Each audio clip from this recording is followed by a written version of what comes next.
Jose nearly died. Oh no! How did that happen?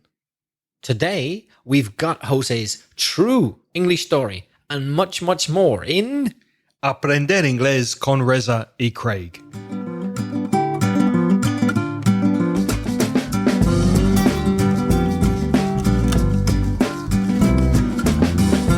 Hello, I'm Reza. And I'm Craig. We've got 45 years of teaching between us, and we're going to help you improve your English and take it to the next level. How are you, Craig? I'm very well today, thank you. How are you? I'm very, very well. You're looking good. Thank you very much. You too. Thank you. So we've got a lot in store for today. We've got a wonderful story from Jose, but before we get into your listening comprehension and listening to Jose's story, we've got a voice message from Eugenie from Barcelona. Hi Reza, hi Craig. I'm Eugenie again from Barcelona. This time I only wanted to say thank you. Thanks for your time, for analyzing my stuff. Let me tell you something. By no means I'll stop listening to your podcast. Thank you very much. Keep on rocking. Keep on rocking, says Eugenie. What do you think, Reza? Thank you very much, Eugenie. Very nice message and very good pronunciation. Yep. Well done. I did notice a little tiny mistake though, Craig, but understandable. Don't worry, we understood it perfectly. You should have said, by no means will I stop listening. Will I stop listening? That doesn't sound normal. Surely we normally say, I will stop listening is the order, right? Mm-hmm. Subject, I, auxiliary, will, stop listening. But no, if you begin with the expression by no means, you're obliged to invert the order of the words. You have to use what we call an inversion. So you change the normal order and you put the auxiliary first, will, and then the subject, I. It's obligatory. You have to. It's very common with negative adverbials, things that begin like by no means or under no circumstances or that type of thing. You're obliged to use the special inverted order. So you should have said, by no means will I stop listening. But it's a tiny little detail, Eugenie. Your message was fantastic and thanks very much. And it's a really nice expression, by no means. Yep. By no means will we stop podcasting. De ninguna manera. De ninguna manera. Next, we have an email from Antonio from Badajoz. Reza, would you like to read it? ¿Puedo usar el acento de Badajoz? No. Sorry, Antonio. But I lived in Extremadura for a year, remember? No, I have to speak English. Okay, stop that, Reza, stop. Okay. Antonio wrote, Hi, Reza and Craig. It's Antonio again with another question for you. Watching movies in original version, I've realized that a lot of times I can hear the expression, how would you like, followed, for example, by either, how would you like a punch in the nose? How would you like a punch in the nose? Or how would you like being left by a woman that way? Or something like that. So those are examples that Antonio's actually heard. He says, I gather it's some kind of complaint, una queja, or threat, amenaza. What does I gather mean? I gather means I understand. That's a very good use of the word gather. Well done, Antonio. Since I can't entirely get my head around it, I'd love you guys to shed light on that, if you please. Ooh, shed light on. That's a good idiomatic expression. Yeah, I like that. To illuminate, to make you understand. I also like, I can't get my head round. I love that expression. I can't understand it. I can't get my head round it. A very good use of idioms and expressions, Antonio. Well done. I think we can explain that, can't we, Craig? Quite easily? Yeah. So for offering someone something that you think they will enjoy, you could use how would you like as an offer. So you're offering something. Reza, how would you like a glass of beer? Oh, I'd love one, Craig. How would you like a glass of coffee? How would you like a cup of coffee? I'll have the beer first and then the coffee. How would you like a free t-shirt? Oh, I'd love one. An English podcast t-shirt? So yeah, I mean, normally you could use how would you like as a way of offering something to someone. How would you like to go out tomorrow night, for example? Is there any other use of how would you like? Yes, I think the expression that Antonio's referring to here, how would you like a punch in the nose, it isn't really a genuine offer, because you can use how would you like for telling someone to consider how they would feel if something bad happened to them, especially if it's happened to you. Or it can also be a threat, una amenaza. Imagine you're really annoying me. Mm-hmm. That's when I say, how would you like a punch on the nose? How would you like a kick in the teeth? Yeah, because that's what you're going to get, if you keep annoying me. It's a threat. Or imagine someone stole my mobile phone and I say to you, oh, no, it's made my life really difficult, Craig. How would you like someone stealing your mobile phone? Yeah. Feel sorry for me. You wouldn't like it, would you? Or if I spilled some beer or coffee on my trousers and you laughed and you thought it was funny and it was a joke, and I said, Reza, that's not funny. How would you like it if I spilled beer on your trousers and I didn't apologize? How would you feel? How would you like it? Or how would you like being left by a woman just like I was when I was 20 years old, I think, 21? She went off with my best friend. It's true. It's a true story. How would you like being left by a woman like that? Happened to me too. Yeah, I confided my problems to him and he stole her from me. I was left by, my woman left me to go with my best friend. How would you like it if that happened to you? Yeah, not very nice.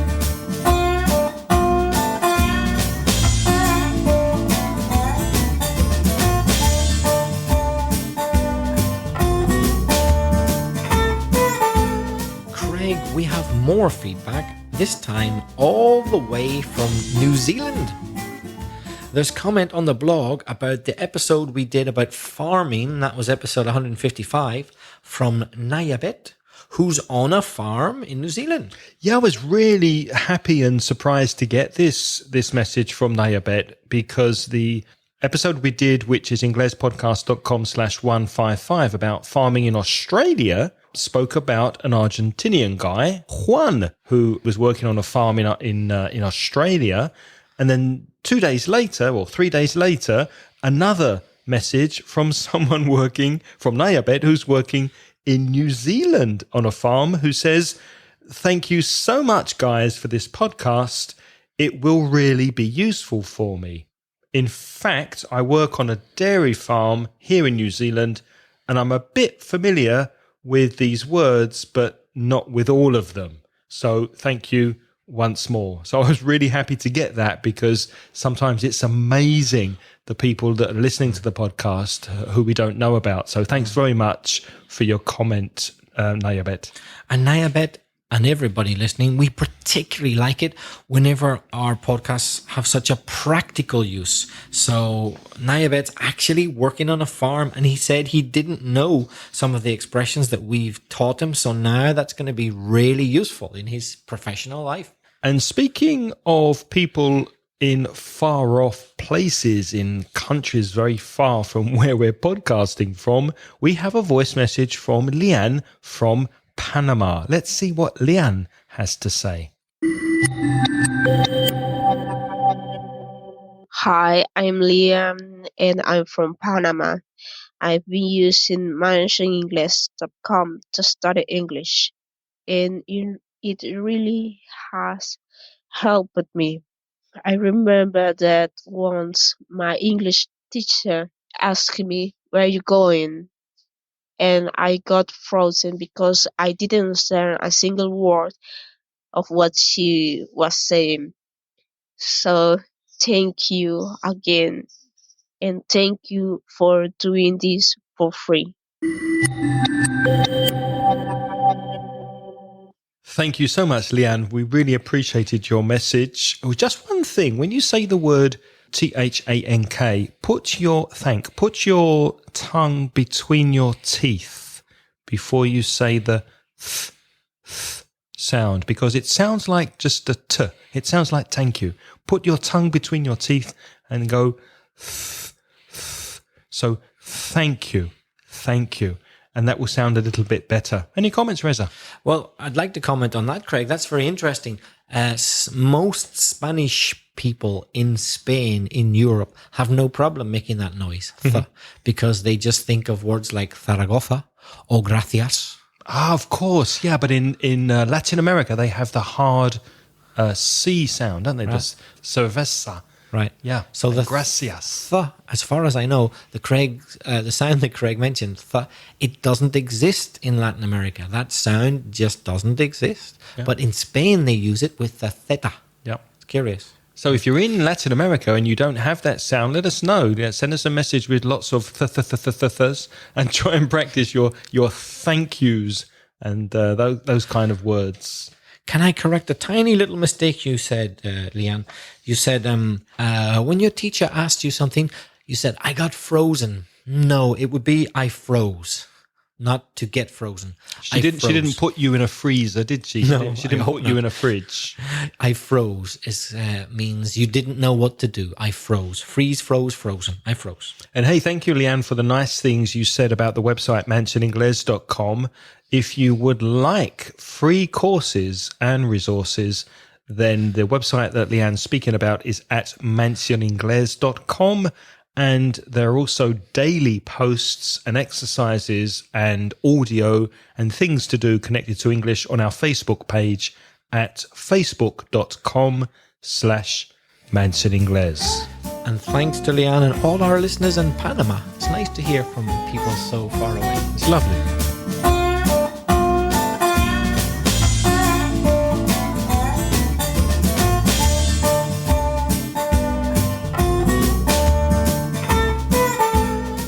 Speaking of people far away, if you would prefer to study remotely, which means not face-to-face, but using the internet, we have a service that we think you would like. It's called italki. You can find it at italki.com. It's a website that helps you find a one-to-one teacher who you can work with using Skype.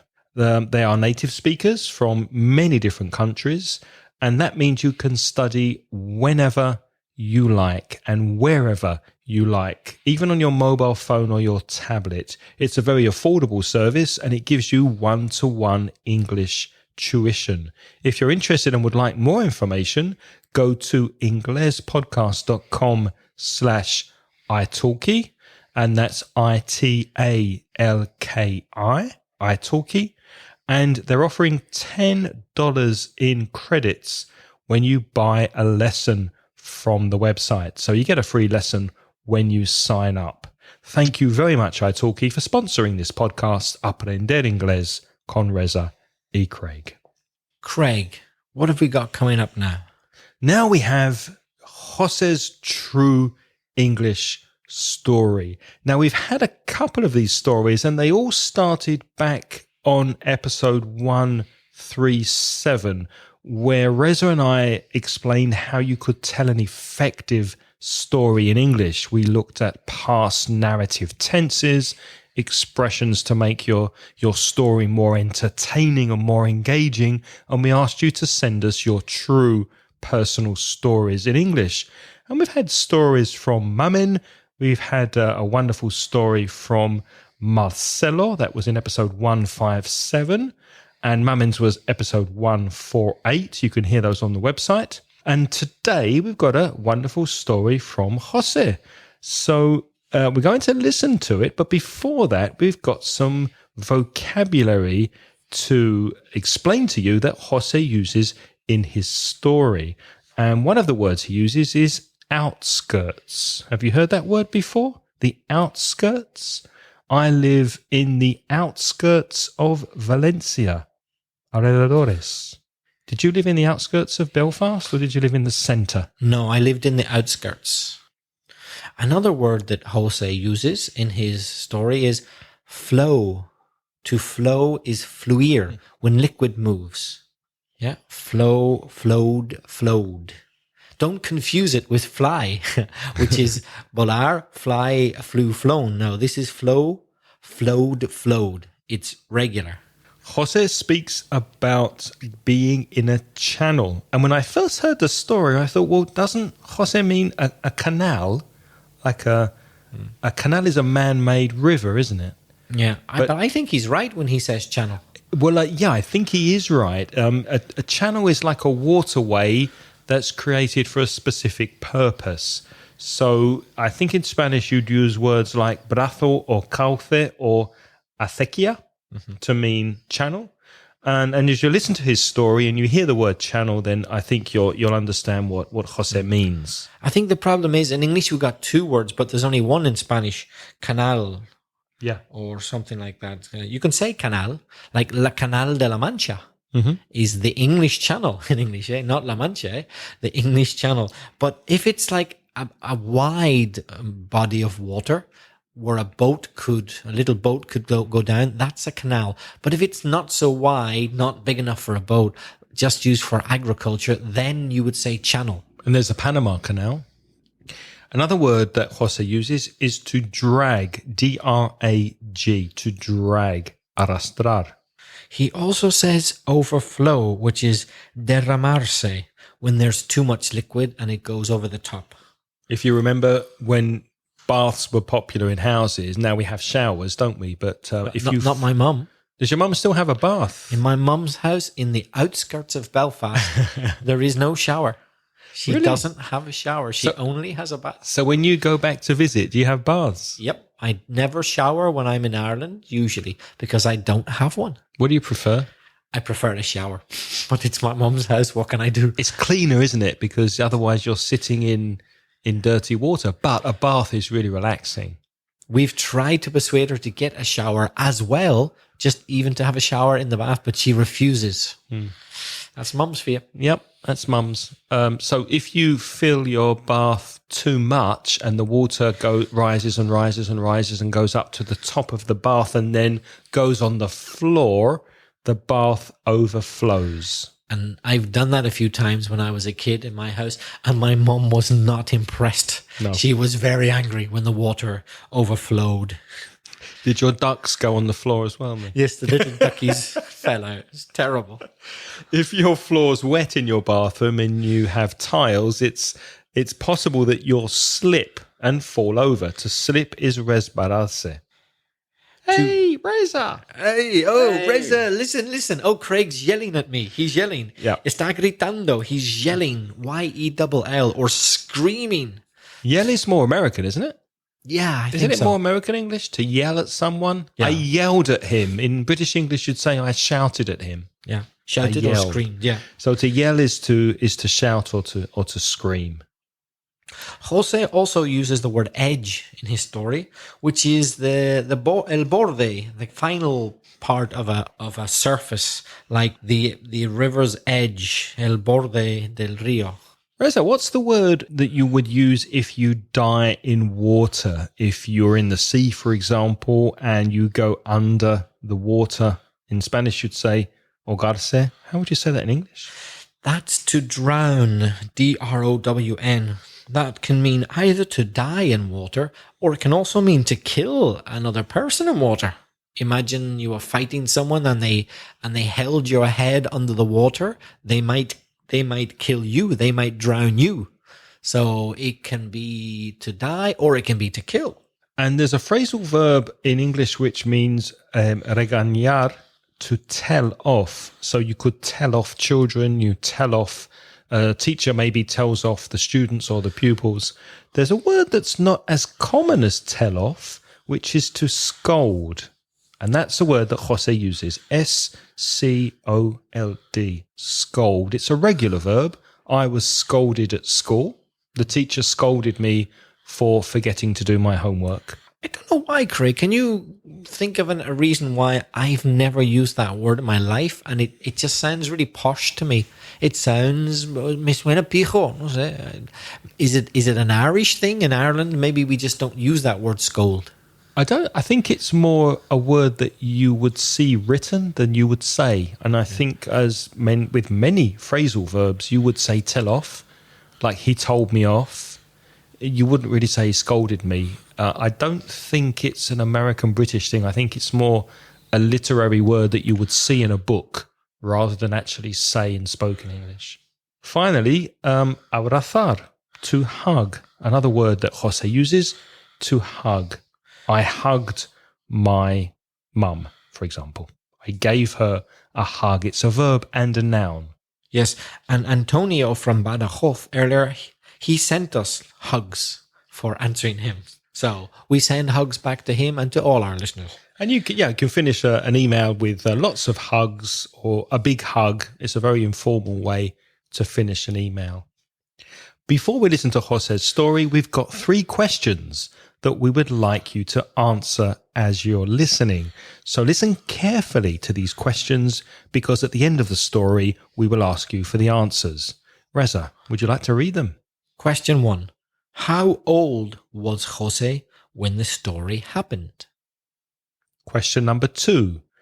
Who had drowned in the canal or channel in the past? So who had drowned in the channel in the past? And the third question, how long did the incident take from start to finish? How long did it last, or how long did it take?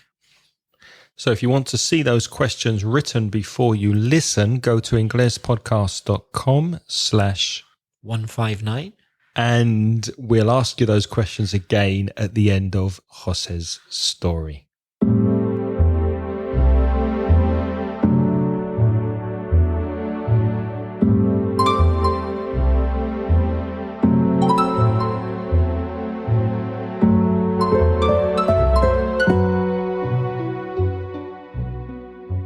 Hello, Reza and Craig.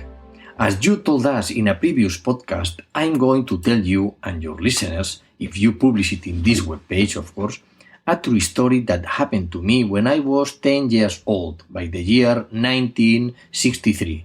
So you can guess, I was born in 1953, therefore I am 63 years old. One more thing, please. I'm a student of English, and you and your listeners must forgive my mistakes. So I'm going to read my story. I was living in the outskirts of Valencia, in the same city where I've always lived. Close to my home flowed one of the 7 main channels in this city. Its water was used by a big paper factory. Therefore, the channel passed into the factory by a tunnel where there were 2 enormous wood blades rolling constantly in order to break up the things that the water dragged. Back then, the children we played on the street all free time, and naturally all of us had forbidden playing close to the channel. But you know how children are, because you have also been 2 of them not very long ago. One day we were around this forbidden place, and the channel was so fast flowing because of the previous rainy days that water was on the edge almost overflowing.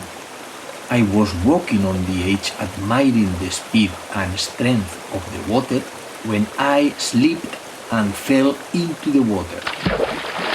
My friend started to yell my name because they wanted to help me, but they couldn't because the water ran speedily and swept me along very quickly. I tried several times to reach the edge to get out from the water, but I couldn't. I realized that I was approaching to the tunnel dangerously close to the tunnel, and I knew I had just one more chance to reach the edge. But I fell again. Then I knew that I didn't have enough time to try it again. I was afraid because I was already entering into the channel, and I knew that this meant dying like many gypsy children had already drowned. However, the volume of the water was so high that my small body hit into the top of the tunnel, and it stopped me for a few milliseconds and gave me time to reach the edge and get out from the water when my legs were already into the channel. All of it happened just in around 30 seconds, no more. When my parents were told about that, they didn't scold me, just gave me a huge hug, and they thanked God that nothing bad happened to me. So I could survive this way from a certain death from drowning. Surely, I had still a lot of things to do in my life. Of course, we never went to play near the channel again, at least me. A few years later, this channel was covered because of the city development, and nowadays the water is running underground. Well, this is my story. I hope you like. By the way, thank you for your great job. Your podcasts are very useful for students. Bye bye and thank you.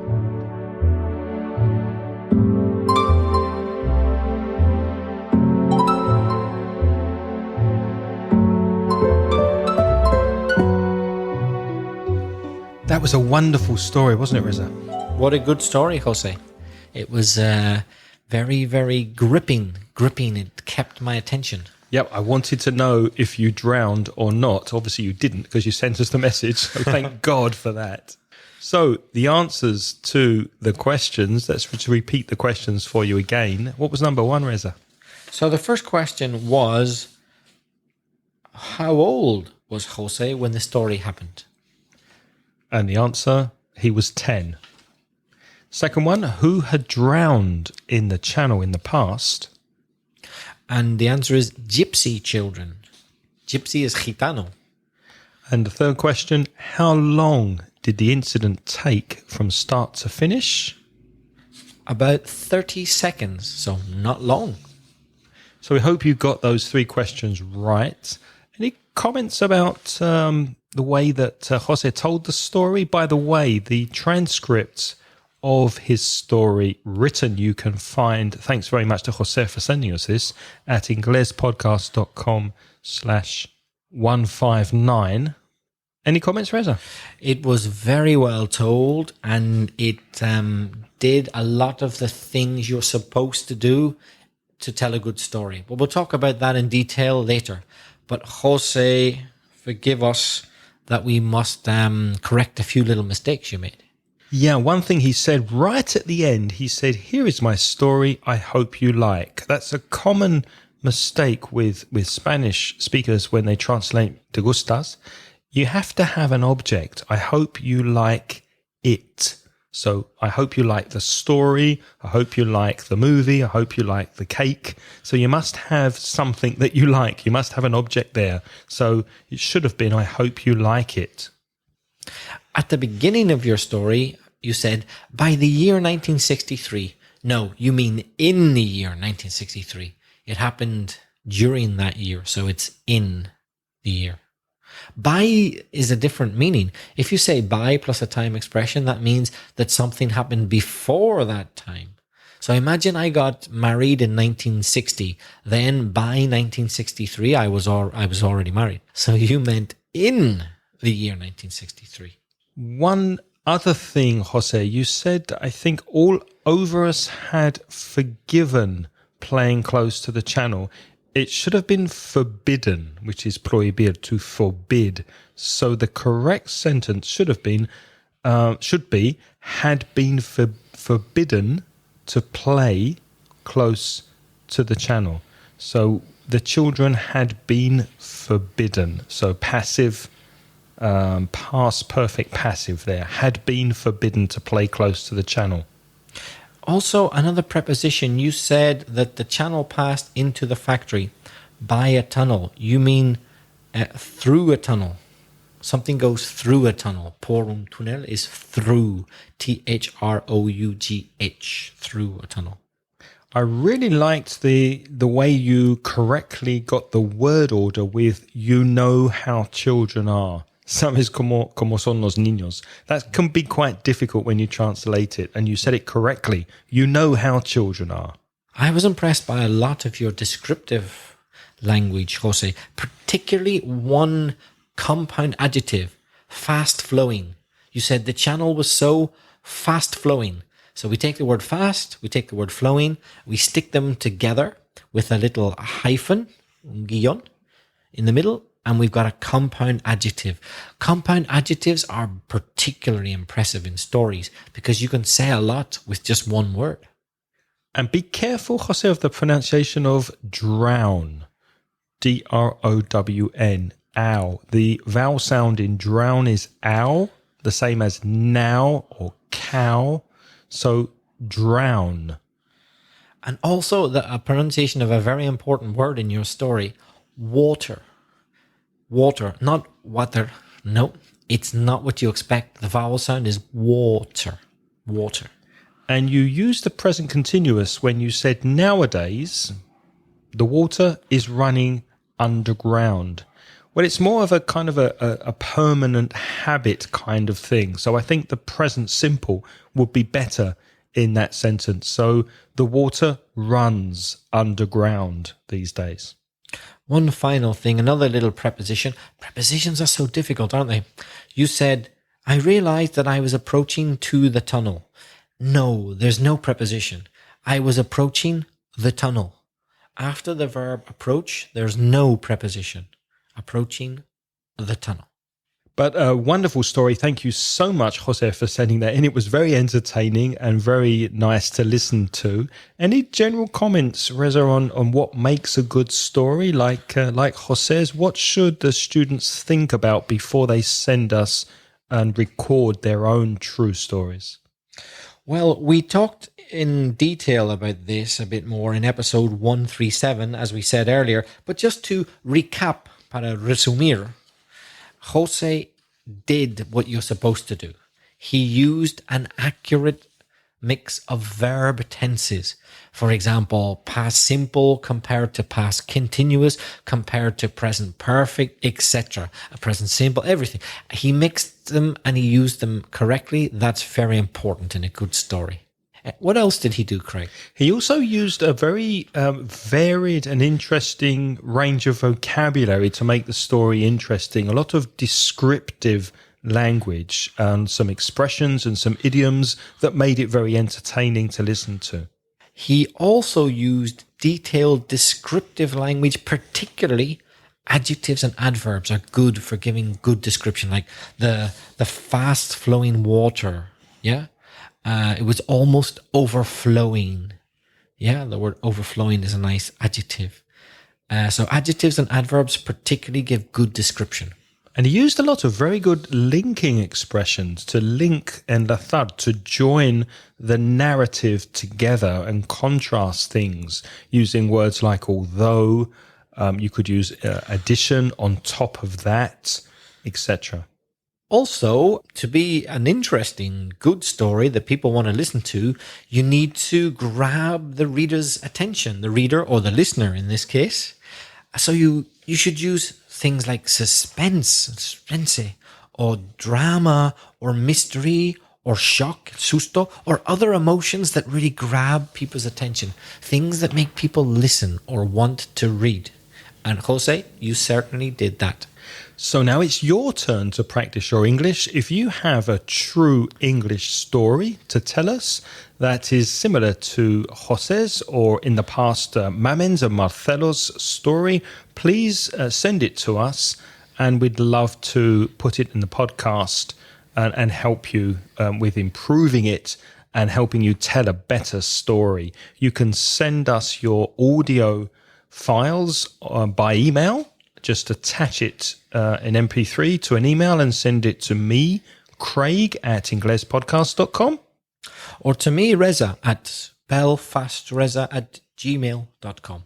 And you can also send us your audio messages on SpeakPipe, but remember, you only have 90 seconds maximum to send us your audio messages, and you can do that on the computer, on the website at speakpipe.com/Ingles podcast, or on your mobile phone. You could record it speaking into your mobile phone using the SpeakPipe application.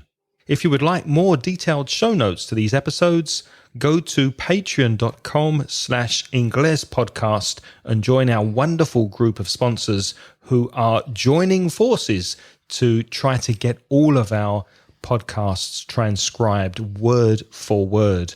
Reza, let's say thanks to our wonderful sponsors.